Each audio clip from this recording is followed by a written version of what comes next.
Hi everyone, ഞാൻ Swathi, Calicut medical കോളേജിലെ third year MBBS സ്റ്റുഡൻ്റാണ്. ഇതാണ് നമ്മുടെ നീറ്റ് 2025. ഒരു 4 മാസം കഴിഞ്ഞാൽ ഇങ്ങ് എത്തിപ്പോയി. അപ്പോൾ പലർക്കും പല സബ്ജക്ട്സ് ഒക്കെ ആയിരിക്കും പ്രശ്നമായിട്ട് ഉള്ളത്. ചിലർക്കത് ഫിസിക്സ് ആയിരിക്കും, ചിലർക്ക് കെമിസ്ട്രി ആയിരിക്കും. കെമിസ്ട്രിയിൽ തന്നെ നമുക്കറിയാം ഇനോർഗാനിക് കെമിസ്ട്രി ഉണ്ട്, ഓർഗാനിക് കെമിസ്ട്രി ഉണ്ട്, അതുപോലെ തന്നെ ഫിസിക്കൽ കെമിസ്ട്രി ഉണ്ട്. അപ്പോൾ ഓരോരുത്തർക്കും ഓരോ ടൈപ്പ് ഓഫ് ചാപ്റ്റേഴ്സ് ഒക്കെ ആയിരിക്കും ഡിഫിക്കൽട്ട്. അപ്പോൾ ഈ വീഡിയോ ഡെഡിക്കേറ്റ് ചെയ്യുന്നത് കെമിസ്ട്രിയിൽ ഓർഗാനിക് കെമിസ്ട്രി ബുദ്ധിമുട്ടായിട്ട് തോന്നുന്ന കുട്ടികൾക്ക് വേണ്ടിയിട്ടാണ്. ഞാൻ വളരെ ഓണസ്റ്റ് ആയിട്ട് പറയട്ടെ, ഞാൻ +1 +2 പഠിക്കുന്ന സമയത്ത് +1 പഠിക്കുമ്പോൾ നമുക്ക് ഓർഗാനിക് കെമിസ്ട്രിയുടെ ആദ്യത്തെ 2 ചാപ്റ്റേഴ്സ് ഉണ്ട്. റിയാക്ഷൻ മെക്കാനിസം പറയുന്നതും പിന്നെ ഹൈഡ്രോ കാർബൺസിൻ്റെയും ഒരു ഇൻട്രൊഡക്ഷൻ പോലത്തെ ഈ ചാപ്റ്റേഴ്സ്. ഇത് ഞാൻ +1 തീരെ പഠിച്ചിട്ടുണ്ടായിരുന്നില്ല. അപ്പം ഞാൻ +2 ഞാൻ കംപ്ലീറ്റ് ഉഴപ്പായിരുന്നു. അപ്പം ഞാൻ ആദ്യമായിട്ട് റിപ്പീറ്റ് ചെയ്യാൻ പോകുന്ന സമയത്ത് എനിക്ക് ഭയങ്കര ബുദ്ധിമുട്ടായിട്ടുള്ളൊരു സാധനമായിരുന്നു ഈ ഓർഗാനിക് കെമിസ്ട്രി എന്ന് പറയുന്നത്. കാരണം റീസൺ എന്ന് പറയുന്നത് ഈ റിയാക്ഷൻ മെക്കാനിസം അല്ലെങ്കിൽ ഈ ഒരു ഓർഗാനിക് കെമിസ്ട്രിയുടെ ബേസ് പോലത്തെ ചാപ്റ്റേഴ്സ് ഞാൻ ഭയങ്കര വീക്കായിരുന്നു.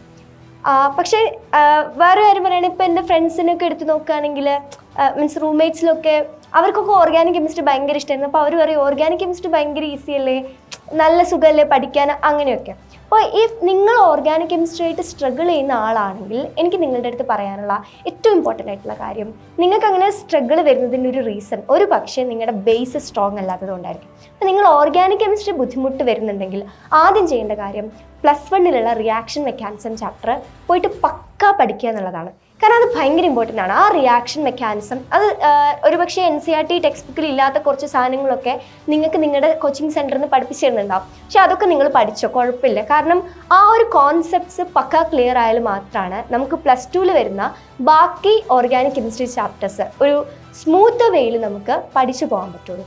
പിന്നെ പറയാനുള്ള കാര്യം, എൻ്റെ ഒരു ഫ്രണ്ട് ചെയ്ത കാര്യമാണ്. അവളെ നല്ലോണം ഹെൽപ്പ് ചെയ്തിട്ടുണ്ട്. പിന്നെ അവളുടെ അടുത്ത് നിന്ന് നോട്ട്സ് വാങ്ങിയിട്ട് ഞങ്ങൾ പഠിച്ചിരുന്നതുകൊണ്ട് അത് ഞങ്ങളെ ഹെൽപ്പ് ചെയ്തിട്ടുണ്ട്. എന്താ കാര്യം എന്ന് പറഞ്ഞുതരാം. നമുക്ക് +2 ഓർഗാനിക് കെമിസ്ട്രിയിൽ ഒരുപാട് നെയിംഡ് റിയാക്ഷൻസ് പഠിക്കാനുണ്ട്.